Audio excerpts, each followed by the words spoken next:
Well, thank you very much. I'll start by saying I just spoke with Boris Johnson, and we had a good talk about a number of subjects, and we'll maybe talk about it a little bit later.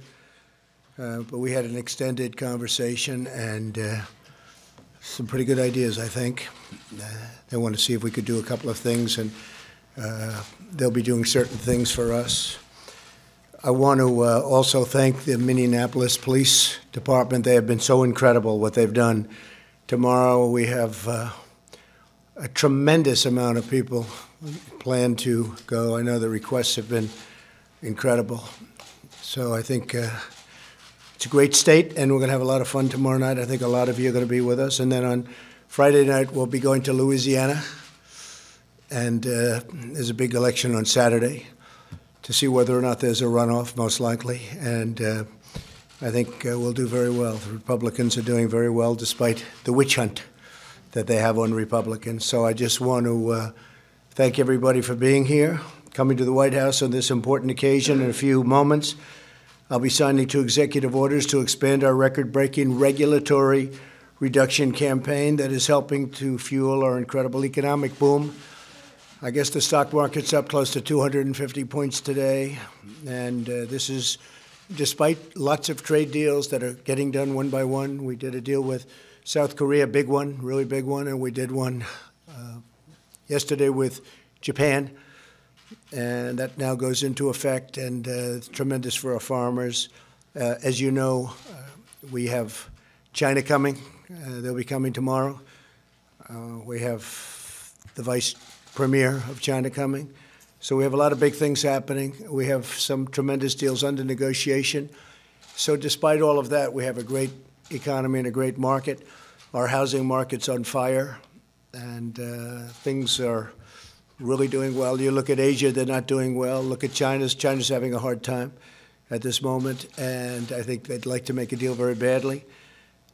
And so we have a lot of things that are really exciting, and to be in the midst of negotiating some of the worst trade deals ever made, and to be breaking them up and changing them for the good of the American taxpayer and for our country, and to still be doing so well. We had over 100 record-breaking stock markets, I think in 121 or something. I'll get you the exact number, but many, many days we broke the record, and we continue to do well. And when these trade deals are done and when certain other things that we're doing are done, it's going to be at a level that's incredible. That was the cutest noise. What was it? I heard this. See, I'm used to hearing them. And there's nothing cute about them. So beautiful. And don't feel bad. He can just do whatever you want. Okay? That's a beautiful sound. Today we take bold new action to protect Americans from out-of-control bureaucracy and stop regulators from imposing secret rules and hidden penalties on the American people. We're delighted to be joined on this occasion by Acting Director Ross Vought, who has really done a fantastic job, Deputy Attorney Jeffrey Rosen. Are you busy enough, Jeffrey? And Congressman Mark Meadows. Mark, fantastic that you're here. Louisiana Solicitor General, I'll be there. Liz Murrill. Where's Liz? I'll see you on Friday. Yes, sir. I don't know if you'll be there, but we have a big crowd, so it's going to be great. Thank you very much, Liz. And several other state and local officials, we want to thank you all for being here. For many decades, federal agencies have been issuing thousands of pages of so-called guidance documents, a pernicious kind of regulation imposed by unaccountable bureaucrats in the form of commentary on how rules should be interpreted. All too often, guidance documents are a backdoor for regulators to effectively change the laws and vastly expand their scope and reach.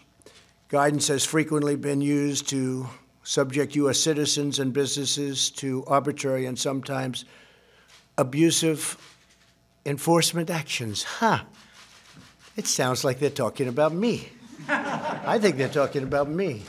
I might have a conflict in signing this deal.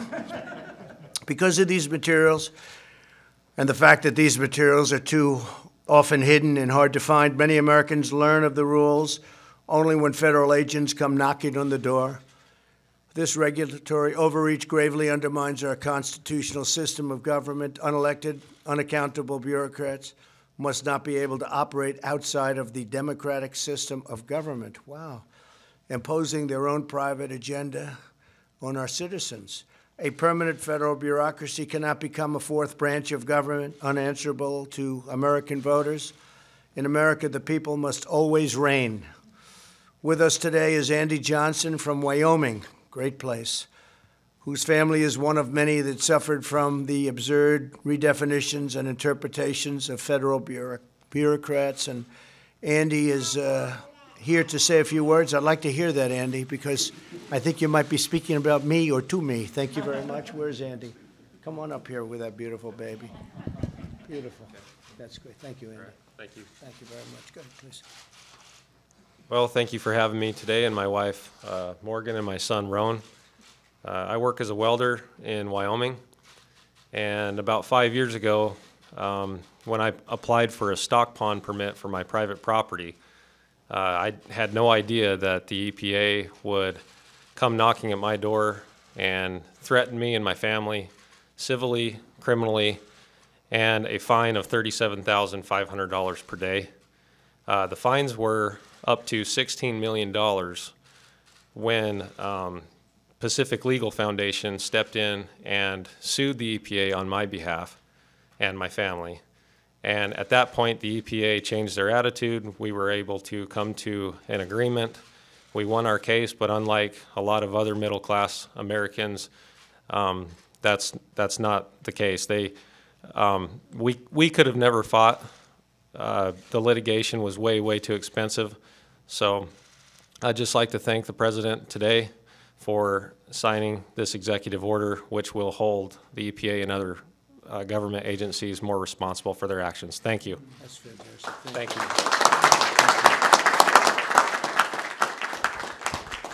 So they had you up to $16 million, but that's peanuts for you, right?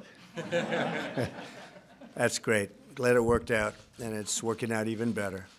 We're also joined by Richard Schrock, who was prevented from expanding his business because of the obscure regulatory guidance on a rule from the 1980s, an old rule. And Richard, please come up and talk about it. Thank you. Thank you, Richard. Please. Thank you. Thank you very much. Thank you. Thank you. Mr. President, I'd like to thank you for the invitation to speak and bringing much-needed attention to the reform to the rulemaking process used by the regulatory agencies. I operate a family-owned business in Fairbanks, Alaska. We purchased some land for our business about 20 years ago so we could move operations out of town to the new facility and expand our facilities. We've spent the better part of 10 years and over $300,000 fighting with the regulatory agencies over the arbitrary and capricious nature of the Army Corps of Engineers wetland designation and their use of the Alaska Supplement versus the 1987 congressionally mandated Wetlands Manual. This effort does not include the time and energy put forth by the Pacific Legal Foundation on our behalf. I'd like to thank those folks as well. The last straw for us is when we lost our appeal in the Ninth Circuit Court, when they held that the agencies can make the regulations they want and require without congressional approval or oversight. I'm hopeful that the changes made today with this executive order, other landowners will not be negatively impacted as we have. Thank you again for this opportunity. That's great. Thank you, Richard. Well, thank you very much, Richard. You know, you mentioned the Ninth Circuit, so we have a lot of great new judges in the Ninth Circuit, and we're going to be very close to 182 new judges over the next very short period of time. So that'll be, we are in record territory by a lot. So we're going to have 182 new federal judges, not including 2 Supreme Court judges. And I guess we're already at the 156 number, Jeff and Mark. I think we're at about 156 judges now signed and sitting and doing a great job. But we'll be at about 182 before we normalize meetings, retirement, and various other reasons that they leave. And we could average about 40 or so a year from that process. So we'll have probably a very big record number of judges, federal judges, in this administration. And I want to thank President Obama for leaving us 138 empty slots, because that's a first. That's a first. I said, how many do we have? He said, sir, you have 138 to 142. I said, you got to be kidding. So I want to thank you, President Obama. And again, Richard, thank you very much for your nice words. When Americans and their businesses are sued by government agencies, they're sometimes not even given an explanation of what they do wrong and how they can fix it. With us today is Kevin Looney, whose company was forced out of business through the terrible practice of a certain way of government handling of things. Not fair, not right. Kevin, please come up and discuss it. Thank you. Thank you, Kevin. Thank you very much.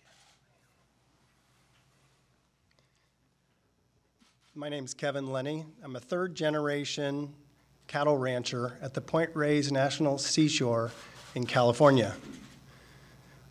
About several years ago, we also were the owners of the Drakes Bay Oyster Farm, a sustainable family business where we produced nearly half of all the oysters in the state of California. Wow. In 2014, the National Park Service launched a National Environmental Policy Act process that cost millions of dollars and lasted over 8 years, and the National Park Service forced our oyster farm out of business. And if that wasn't enough for our family and our community, today, the rest of agriculture, which includes about another 24 ranching family farm businesses within the National Seashore, are facing the exact same process. Our fear is that that process could ultimately be facing, and those families may be facing, what the oyster farm faced. And so I'm here, Mr. President, thanking you for calling this meeting together so we can have this discussion. We urge you to continue your good work in following these policies and making sure these federal policies are managed in a way that family farmers and ranchers like us can actually benefit and survive these procedures, and so they're not just for federal agencies that have pre-decided what they want before the process has begun, and for professional litigants that abuse the process. Thank you, Mr. President. Well, thank you, Kevin. Thank you very much. Beautiful job. Thank you. Thank you. And the business is the business gone now? The business is gone. 20 million oysters destroyed. Wow. They forced you out of business. Yes. So I have to say, Kevin, I know what you've been through. I read a little bit about it, and I've heard about it also, and it's very sad.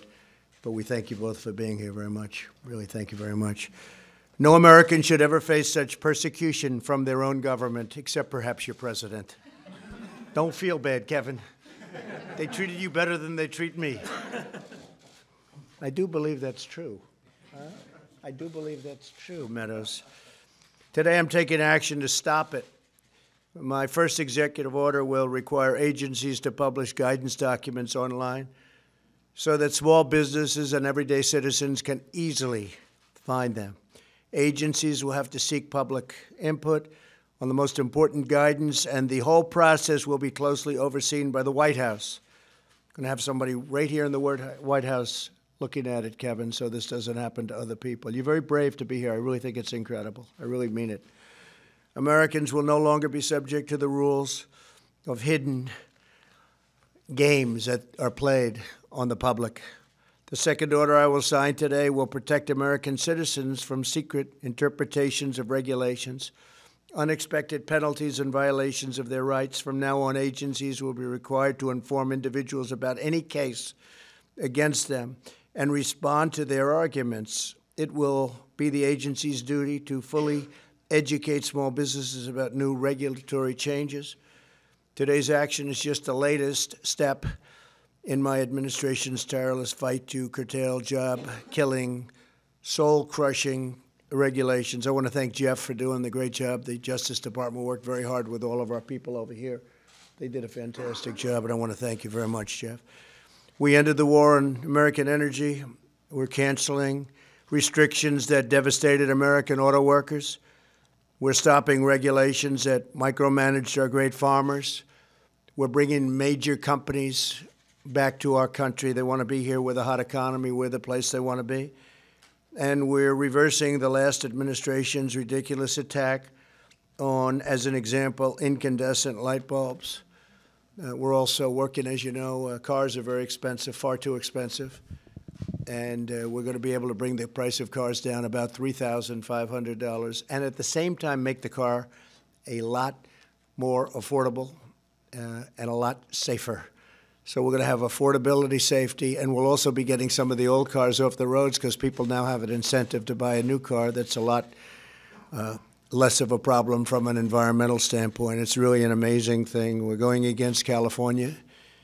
And they make their cars so light, it's paper mache, and you get in an accident, it's very, very dangerous. So we're coming out with a whole new standard, and I think it's going to be something very special. It's gotten tremendous receptivity. Same thing with the light bulb, the incandescent lights. Aside from the fact you look better, of course, who cares about looks?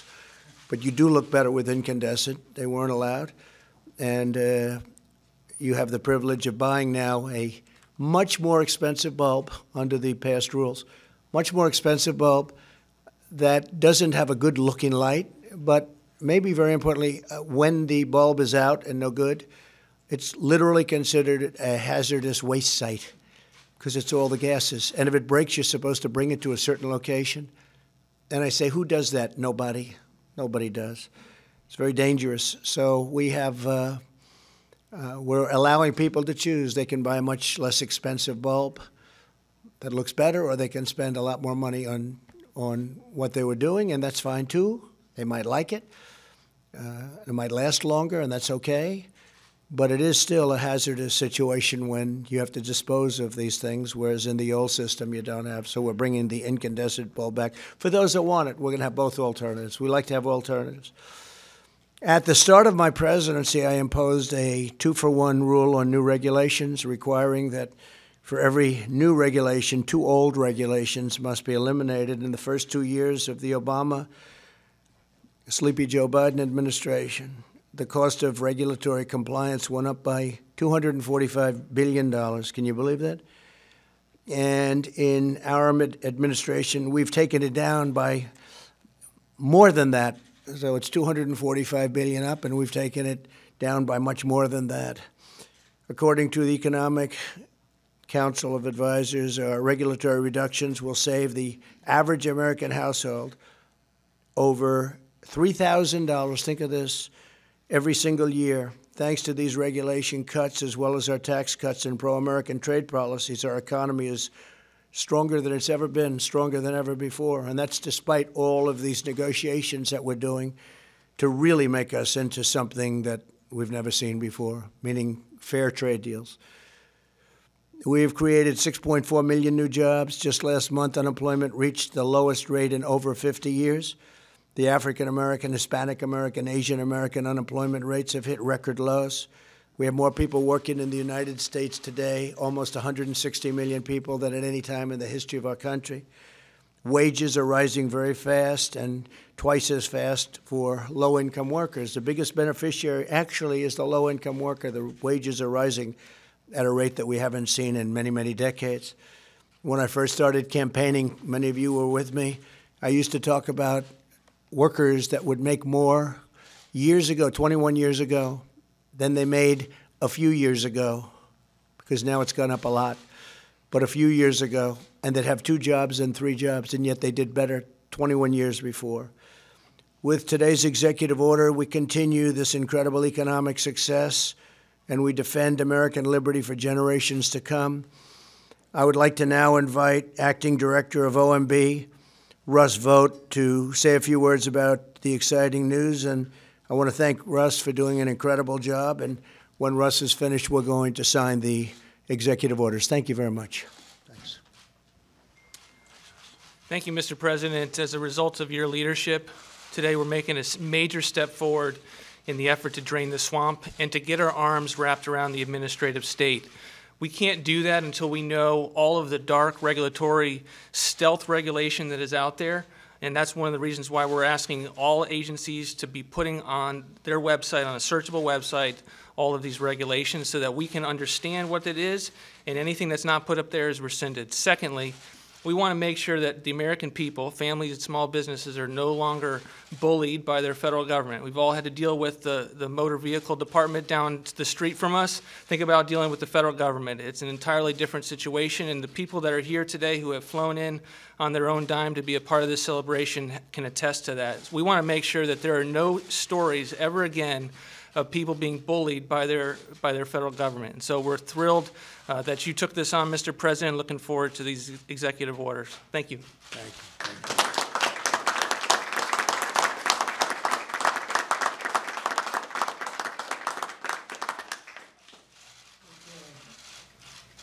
Come on, folks, gather around.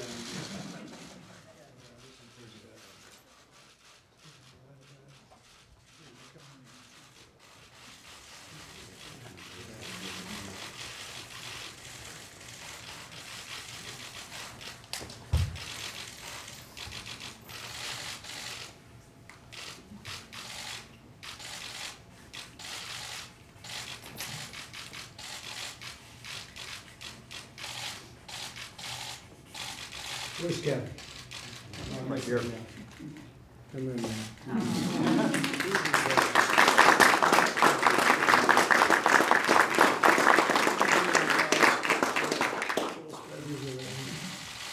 You got plenty of time for everybody, right?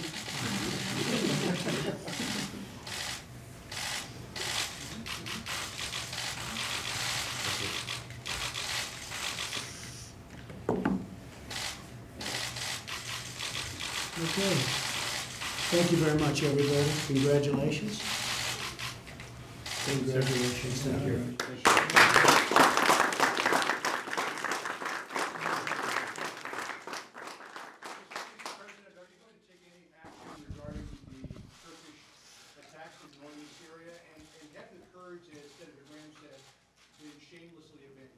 So we have no soldiers in the area. We've been talking to Turkey for 3 years. They've been wanting to do this for many years, as you know. They've been fighting each other for centuries. They've been fighting each other for hundreds of years. This has been going on. We were put into this battle, interjected. It was supposed to be a 30-day period, and we've been there for many, many years. And it's time to get out. We're speaking to both sides.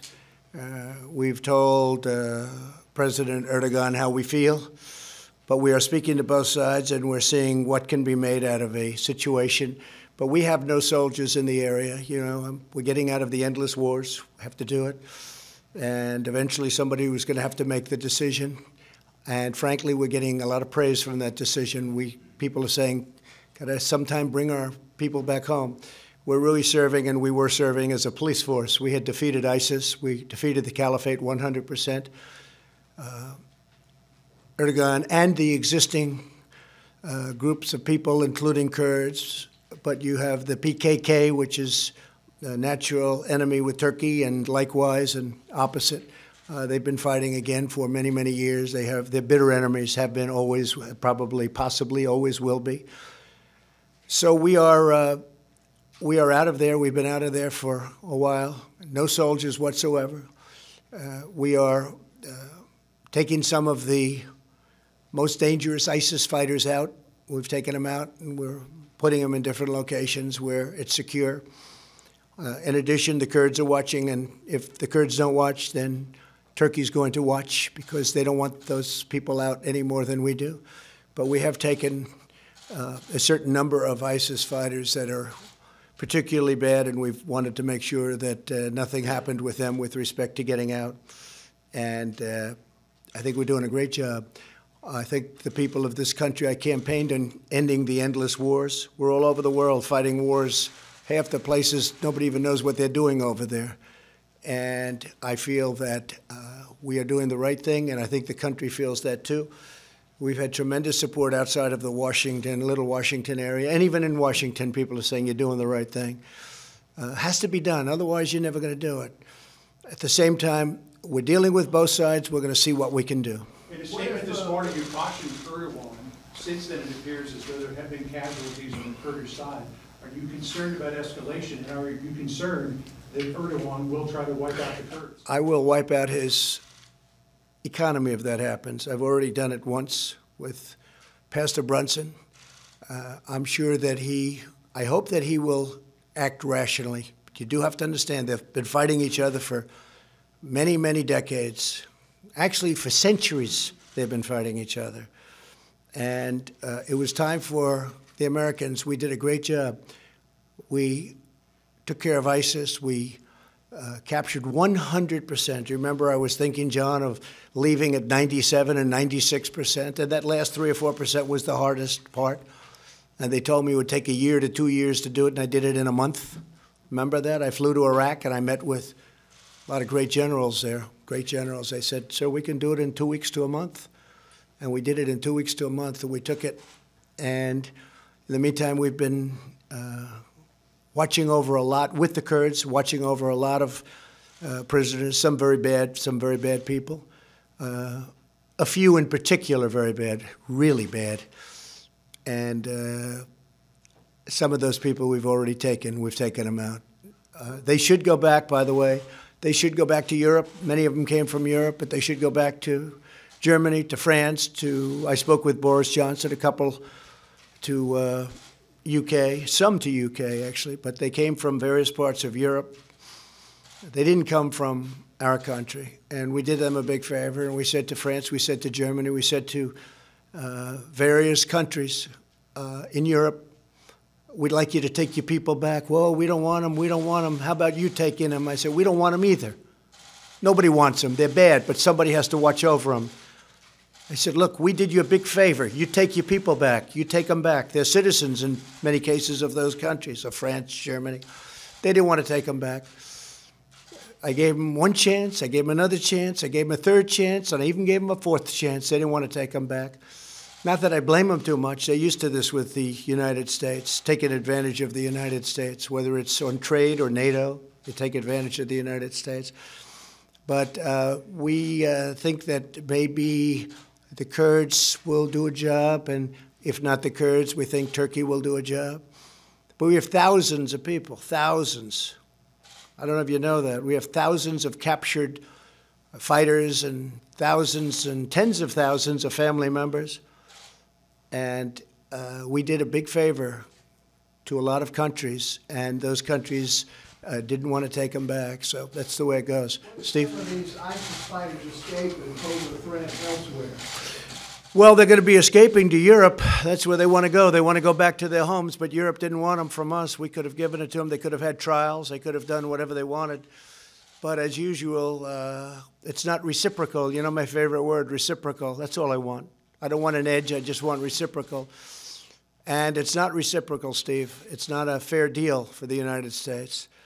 And when President Obama took the PKK, you know, when they bring in PKK, that's a tough deal because that's been a mortal enemy of Turkey. So when you bring them into a partnership, it's a tough situation because it's tough for Turkey. It's probably tough for them. They've hated each other for many, many years, for hundreds of years. I mean, it's amazing when you look at history and you look at culture, but you look at the length of the time and the fighting for so long. So we imposed ourselves into it. And look, I've said it. I said it just yesterday. The single worst country, the United States, if you take a look at, you know, what we're doing with countries and the relationships we have with countries, but maybe putting it a different way, the worst mistake that the United States has ever made, in my opinion, was going into the Middle East. It's a quagmire. We're up to close to $8 trillion, and we're bringing our folks back home. We have great, talented military. We're bringing them back home. Our military has never been stronger, but we're now acting as police. We're We're policing areas. We're doing jobs that other countries should be doing. We're doing jobs, frankly, that Europe should be doing. We're doing jobs that Russia should be doing, that Iran should be doing, that Iraq, Turkey, Syria should be doing. They should be doing this. We shouldn't be doing it. We're 7,000 miles away.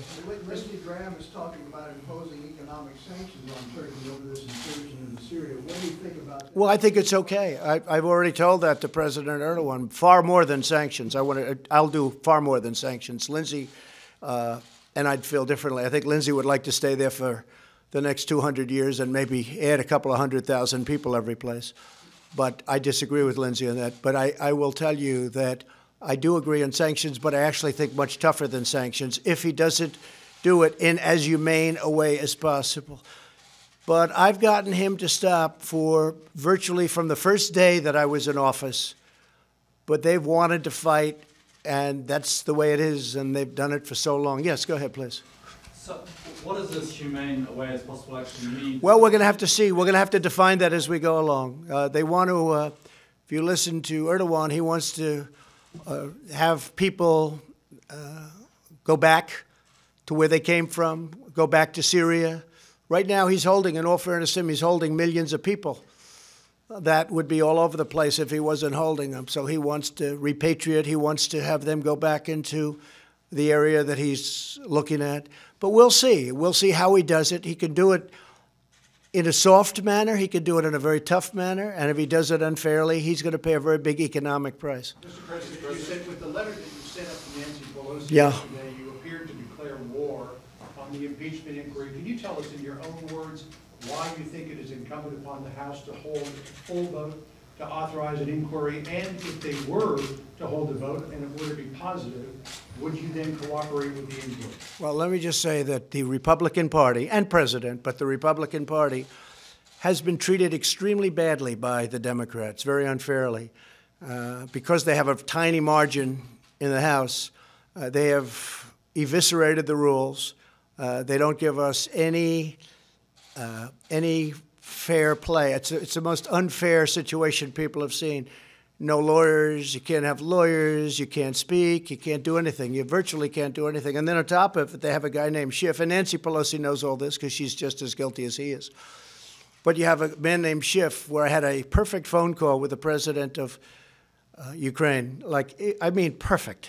People read it, but they don't read that. They heard Schiff's version of it. He defrauded the American public. He gave the most horrible rendition, adding his own words. I mean, Mark Meadows is here. I think I can say honestly, Mark, you didn't believe it when you heard it. And Mark's never heard anything like it. And many of the people that we work with, including Democrats, have never heard anything like it. He made up a phone call. He made it up. Because what happened is they spoke about a day too early. They heard a whistleblower who came out with a false story. You know, people say, oh, it was fairly close. It wasn't close at all. What the whistleblower said bore no relationship to what the call was. We have a transcribed call done by professionals. And the call was a perfect call. But Schiff made it up. Then it turns out that the whistleblower was in cahoots with Schiff. Then it turns out that the whistleblower is a Democrat, strong Democrat, and is working with one of my opponents as a Democrat that I might end up running against. The whole thing is a scam. It's a fix. And we wrote a letter yesterday, and probably ends up being a big Supreme Court case. Maybe it goes a long time. I don't know. But the Republican Party has been treated unbelievably badly and unfairly by the Democrats, John. But against her, if they held a vote in the full House and the vote... Well, yeah, that sounds okay. Well, we would if they give us our rights. It depends. If they vote and say you can't have lawyers, you can't ask questions, you can't have anybody present, all of these crazy things. And even some of the reporters said to me, it really is an unfair situation. They ask all the questions, and then, for instance, the ambassador who testified was a fine gentleman. He gave great testimony for us. But we don't get to do any of that or show any of that. So they brought out only the couple of negative things, all which were knocked out by his other statements. It was a great witness for us, but if you would have listened to them, you would have said it was a better witness for them. It wasn't. It wasn't even close. He was a fine gentleman. And we saw that, and we said, that's very unfair. Yes? Mr. President, there are reports this afternoon that the Chinese are lowering their expectations for a trade deal. Are you also lowering your expectations? No, I don't think so. I think they feel that I'm driving a tough bargain, but I have to. You know it better than anybody. You do a good job over there. Watch a lot. We are so far down in terms of where we started from presidents that didn't do their job for many years. Since the World Trade Organization founding, China went in 2001 or so. China went in and just ripped off the world. So, and I told that to President Xi. I said, you know, this can't be like a 50-50 deal. Because a 50-50 deal, you're like up there, we're down here. So a 50-50 deal, it doesn't work, right? You got to have a little balance. This has to be a better deal from our standpoint. And I think they fully understand it. One of the really good meetings I had today was with our people on opioids and drugs and fentanyl in particular with respect to your question. And they said that Chinese leadership has a lot of respect for our president. And they are really being much more careful. It's a much different situation. We have some great drug numbers. Now, what is great drug numbers? If you're down 15, 16, 20, 25%, it's still horrible what's going on in this country and in the world. In the whole world, it's horrible. But no, I think they have a lot of respect for us. First time they've ever respected us. I think China has a lot of respect for me and for our country and for what we're doing. And I think they can't believe what they've gotten away with for so many years. Are the Chinese wrong to be putting pressure on the NBA, sir? Well, the NBA is a different thing. I mean, I watch this guy, Steve Kerr, and he was like a little boy. He was so scared to be even answering the question. He couldn't answer the question. He was shaking. I don't know. I don't know. He didn't know how to answer the question. And he'll talk about the United States very badly. I watched Popovich, sort of the same thing, but he didn't look quite as scared, actually. But they talk badly about the United States, but when it talks about China, they don't want to say anything bad. I thought it was pretty sad, actually. So are you okay? It'll be very interesting. Excuse me? Are you okay then with the Chinese government pressuring the NBA over Hong Kong? They have to work out their own situation. The NBA's, they know what they're doing, but I watched the way that, like, Kerr and Popovich and some of the others were pandering to China, and yet to our own country, it's like they don't respect it. It's like they don't respect it. I said, what a difference. Isn't it sad? It's very sad. To me, it's very sad. John? Mr. President, Joe Biden came out for the first time today and said you should be impeached. Your response? Well, he's falling like a rock. We have him on tape with corruption. I mean, he's getting the prosecutor for, I guess, John, it was $2 billion, saying we're not going to give you the $2 billion or whatever the amount was unless you get rid of this prosecutor. And then he goes, lo and behold, the prosecutor was gone. And that was the prosecutor. Excuse me, John? 1.2 billion. Not a lot of money. And then his son takes out 1.5 billion from China. And by the way, the $50,000 a month that he was getting from Ukraine looks like it's $168,000 split among him and somebody else, his friend. And also there's a payment of about $3 million to his son. His son just got thrown out of the Navy. So Biden is dropping like a rock. I don't think he's going to make it. I didn't think he was going to make it for a long time. I don't think he's going to make it. And I guess this is one way he can do it. You know, he didn't say that until right now, and he sees what's happening to him. I guess he's no longer the front runner. But look, I feel badly for him because I know he's going through a lot. He's been hit, and he's been caught red-handed. I mean, here's a man who is on tape saying exactly what he's going to do in terms of corruption, and he gets away with it. If that ever happened to a Republican, they'd be getting the electric chair right now. They'd be right now being walked into the electric chair. It's a whole different standard. What Joe Biden said on tape, this isn't like, gee whiz, we think. What he said on tape, and the fake media doesn't want to play the tape. They hardly play it.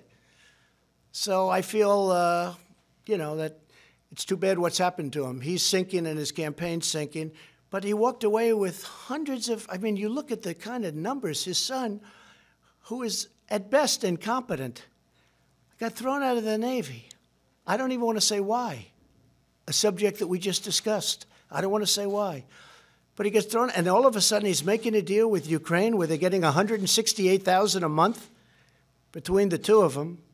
$168,000, and he gets $3 million payments, and all of this money coming out.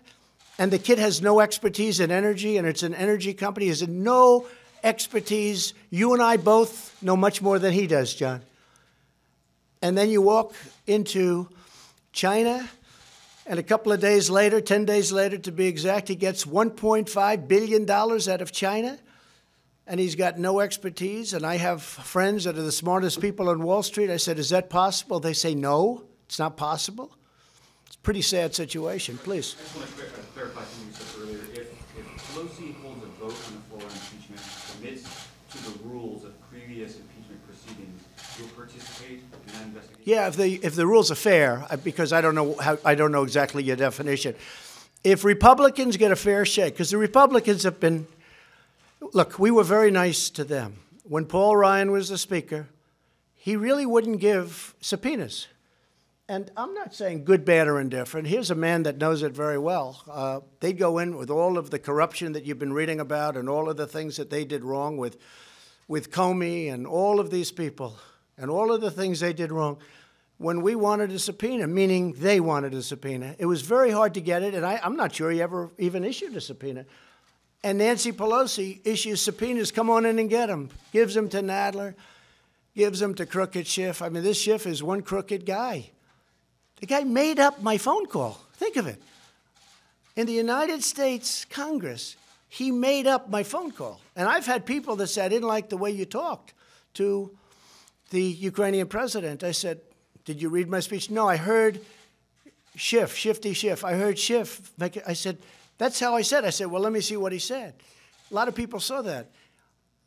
And frankly, I think if it wasn't for me, I don't know if anybody would have even noticed and called him out. He took my really, believe it or not, congenial and gentle words, and he made me sound like a tyrant. It's a terrible thing. He defrauded the American public. I mean, honestly, I don't know what can happen, but there are those that say he should be prosecuted for what he did. He should certainly be impeached, but he should be prosecuted for what he did. And I think he's a very bad leader of this movement. Yes, please. On the phone call, there's a new report out today that the whistleblower says a White House official came to him and said you committed a crime on that call. Did any White House official express any concern to you? No. Speak to you about that phone call? It's all a big con, don't you understand? Look, the phone call, you have it. It's the transcript. That's why they keep saying, oh, the whistleblower said this and that. What happened is if they would have seen the transcript early, they wouldn't have had a whistleblower because he wouldn't have said there was nothing he could say. All you have to do is read the transcript, very calm. And what's even more important than the transcript in a certain way, although I think the transcript is the most important because it was really plain vanilla. No emotion, no nothing. These are crooked people that are doing. These are Democrats headed by a Democrat lawyer, a big Democrat lawyer. This is a con job. This is a con being perpetrated on the United States public and even the world. And the world is watching, and they get it better than a lot of other people. It's very interesting. But a poll just came out today. Very small people want to see something, even though I only get negative press from you people. Not you necessarily. But that's the way it is. So I say this, look, all you have to do is read the transcript. But you know what's almost as good as the transcript, I think, is the Ukrainian president saying he didn't even know what they were talking about. No pressure. The foreign minister of Ukraine saying, no, it was a very normal call. There was no pressure at all. What is bad is when you see all of the elements, when you see that Schiff saw the whistleblower, when you see what the whistleblower said about the phone call, and it was totally different. He made it up. And I don't know why a person that defrauds the American public should be protected, okay? Why did your administration try to bury that transcript in Well, that I don't know. Again, I'm not a lawyer. I can say this. I assume it was for leaks. I have no idea. I'm just answering. Because this city is like the leaking capital of the world. If you want to get something out to the press, all you have to do is hand it to somebody in Washington. So I assume it was for leaks. I mean, I've read that, and it doesn't seem like a big deal. What is a big deal? I think they're probably trying to protect it from leaks. But here's the other thing. We gave that transcript over almost immediately. It wasn't like we waited till now. Till now would be immediately, because it's only been doing it for 3 weeks. We gave that transcript up almost immediately. And you know, when I heard Schiff's phony version, and when I heard what was being horribly said by this so-called whistleblower, and I'd like to find who is the person in between the whistleblower and hearing about the conversation. The conversation was, I think, a perfect conversation. But who's the person giving this information? If that person exists, I'm not sure that person exists. But I think it's important, and I say this to Congress, I think it's important to find out who that person is. Because we could have a spy, and I don't want to have spies when I'm negotiating with China and Syria and all of the countries. If you look at Turkey with Erdogan, I have calls with all these people, and Kim Jong-un. I don't want to have spies in the White House. I want to be free to make calls. I don't think it's fair that somebody interprets a call. He didn't interpret it wrong. I don't mind a misinterpretation. This was a fraud because that call was perfect. And if you read the whistleblower's report, it bore no resemblance to what the call was. Steve? Can we go back to your conversation with Boris Johnson? Yeah. The case involving a car crash. I hate the case. That's true. We talked about it. So what we're going to do, it's a very, very complex issue, as you know, because we're talking about diplomatic immunity, which in itself is quite a subject, right? You people could lecture me on it, I suspect, but it's quite a subject. A terrible accident occurred. The person driving the car, they know who it was, and they have that on camera. A young man was killed on his motorcycle. He was killed. Sounds like instantly killed. The woman, through diplomatic immunity, left the UK, came back to America. And what I'm going to try and do and see, because I understand where the people from the UK are, and frankly, a lot of Americans feel the same way. I was telling Boris, we have a lot of Americans that, you know, they side on the fact that, you know, you have two wonderful parents that lost their son, and the woman was driving on the wrong side of the road. And that can happen. You know, those are the opposite roads. That happens. I won't say it ever happened to me, but it did. When you get used to driving on our system and then you're all of a sudden in the other system where you're driving, it happens. You have to be careful, very careful. So a young man was killed. The person that was driving the automobile has diplomatic immunity. We're going to speak to her very shortly and see if we can do something where they meet. It was an accident. It was a terrible accident. We're going to speak to her, and we're going to see the person driving the car, the wife of the diplomat. We're going to speak to her and see what we can come up with so that there can be some healing. There's tremendous anger over it. It's a terrible incident. There's tremendous anger. And I understand the anger from the other side very much. President, when you met with Robert Mueller in May of 2017 in the Oval Office, were you in fact interviewing him for the position of FBI? And were you aware at the time that he was in the Oval Office that he had had prior conversations with Rod Rosenstein about potentially becoming special counsel? Okay. To your second question, absolutely not. I had no idea that he was doing that. To the first question, he absolutely wanted to become the FBI director. And I said, no. I said, listen, you've been there for, I believe it was 12 years. And I said, no. And it has since been proven that I was right. Plus, we have witnesses to it. I interviewed numerous people that day. And he was one of the numerous people making a decision ultimately. But he was one of the people. I said, no, nicely. Respectfully. Did you speak to him about a potential conflict of interest because of the dispute he had with you over the golf membership? I knew about it. We didn't speak about that because I wasn't going to accept him. That may have been one of the reasons I said no. Who knows? But I did have conflicts of interest with Robert Mueller. We had a business dispute. I thought we had, as you know, 3 basic conflicts of interest, and none of them were very good. But we had a business dispute.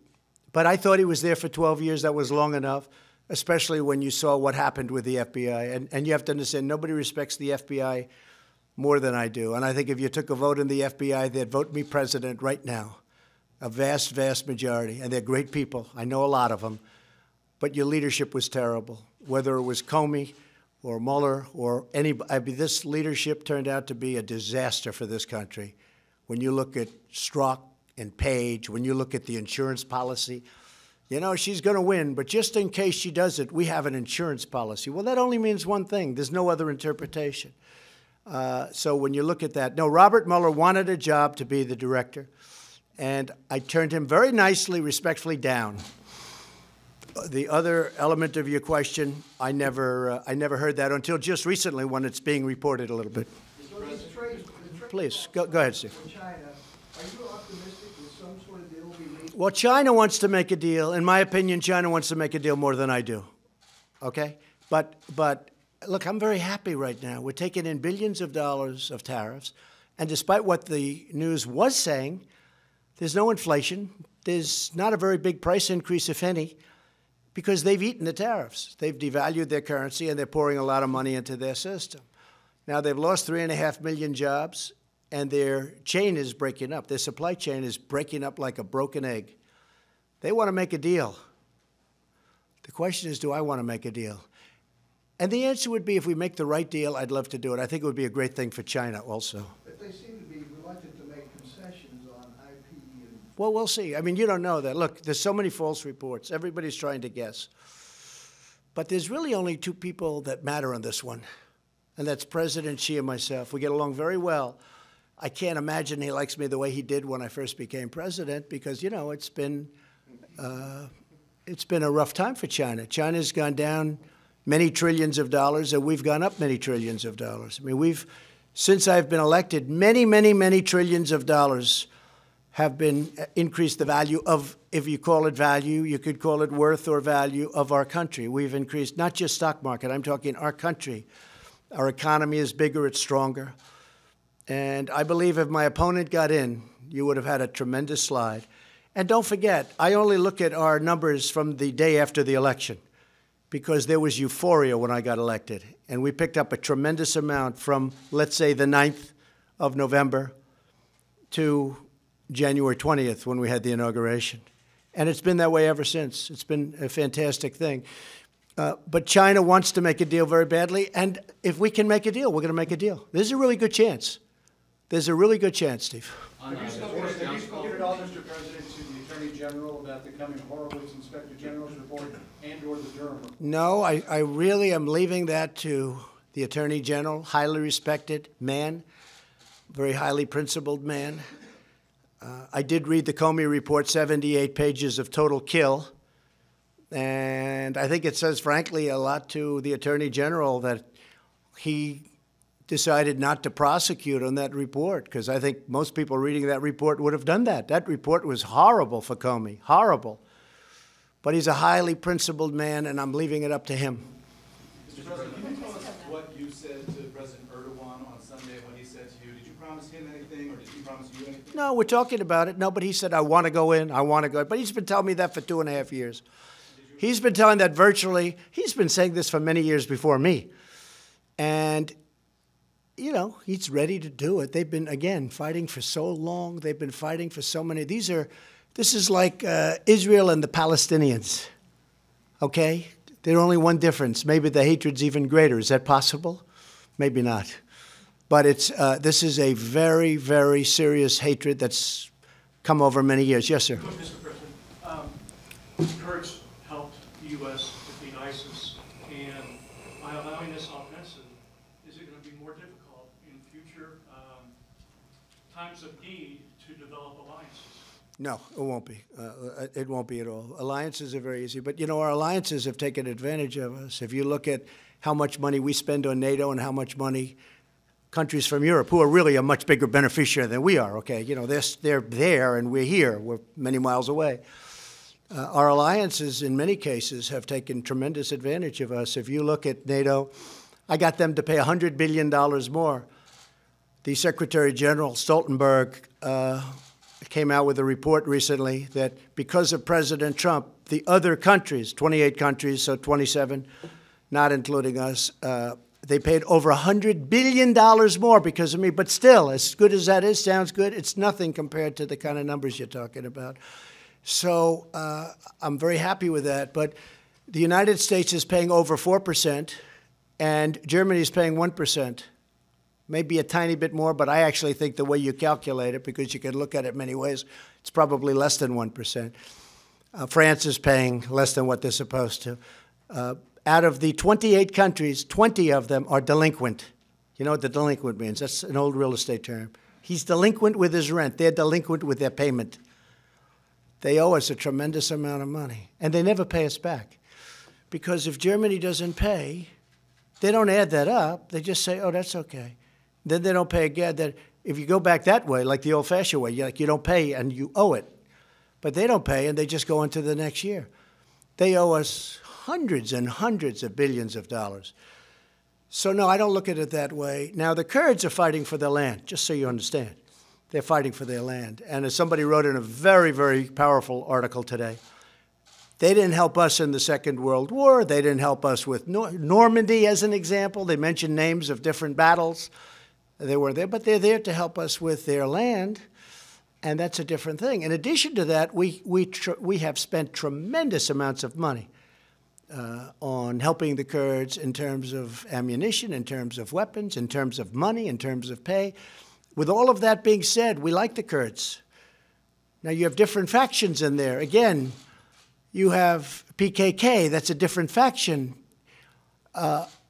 And they worked with us. It's a rough group, but they worked with us.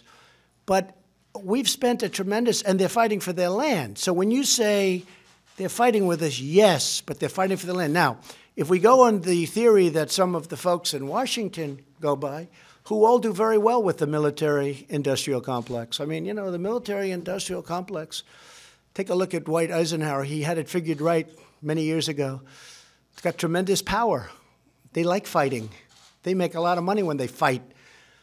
But it was time to bring our soldiers back home. So I see, and I will tell you, the hardest thing I have to do, by far, much harder than the witch hunt, is signing letters to parents of soldiers that have been killed. And it's not only that, in areas where there's not a lot of upside, if there's any upside at all, and in many cases there's only downside. And especially when that soldier was killed in a blue-on-green attack. You know what that is, right? That's where a soldier being trained or whatever turns his gun on an American soldier. Here, son, take your gun. You know how to use it. And he takes the gun and he turns it and he shoots one. We have many of them in Afghanistan, in particular in Afghanistan. The hardest thing I have to do is signing those letters. That's the hardest thing I have to do. And each letter is different. We make each letter different. And last week I signed 5 of them for Afghanistan, 1 in Iraq, 1 in Syria from 2 weeks ago. And sometimes I call the parents. Sometimes I see the parents.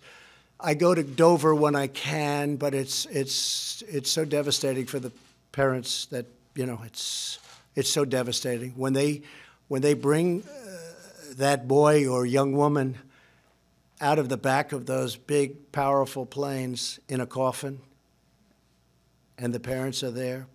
You know, we have people that do that. That's what they do. They work that. They accommodate everybody. That's what they do. They do an incredible job. And I said, the parents seem to be okay. I'll get there early. The parents seem to be okay. Well, actually, sir, they aren't. No, the way they're talking, they're really okay, aren't they?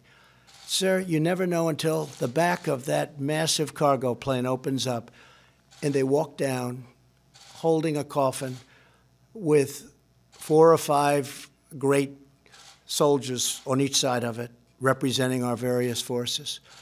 That you never know. And then I see it, and I see people that were smiling, oh, Mr. President, thank you for being here, thank you for being here, and I think they're doing great.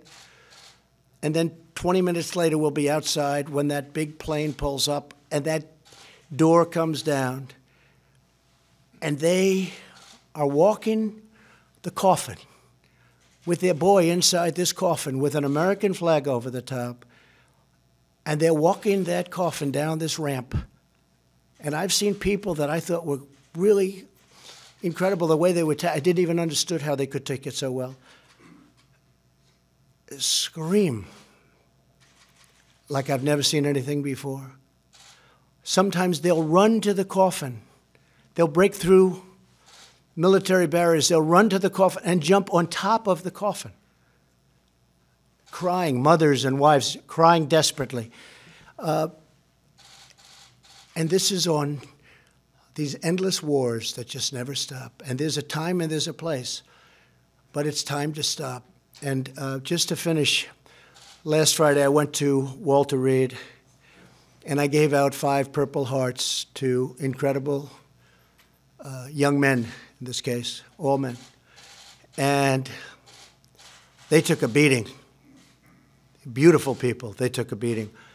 One couldn't be there because the beating was so great that he was at a totally different part of the world.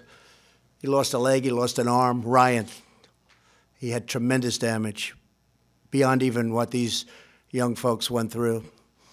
But I'll tell you what, for me, it's very hard when I see that. It's very hard. It's easy to talk tough, you know, tough guys, all these tough guys. Let's keep fighting, let's keep fighting.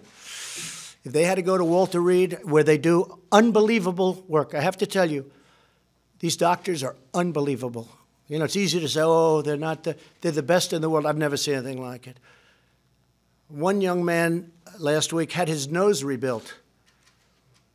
And they said it was in 1,000 pieces. And I said, so where were you hurt? He said, my face, sir, was almost obliterated. I said, you have a better face than I do. He said, sir, I had a doctor who was unbelievable. And they put it together. They said, he said 1,000 fragments. Now, I don't know if that's even possible, but 1,000 fragments. And they put it together. And his father, who was crying, came up to me and said, you're not going to believe this, but my son didn't have a great-looking nose, and now his nose is better. Okay? It's an amazing thing. But when you see these at the Purple Hearts, you see this kind of thing, and I see a lot of it at Walter Reed. And again, the job those doctors and the people do at Walter Reed, it's something to be commended. Thank you all very much. Thank you.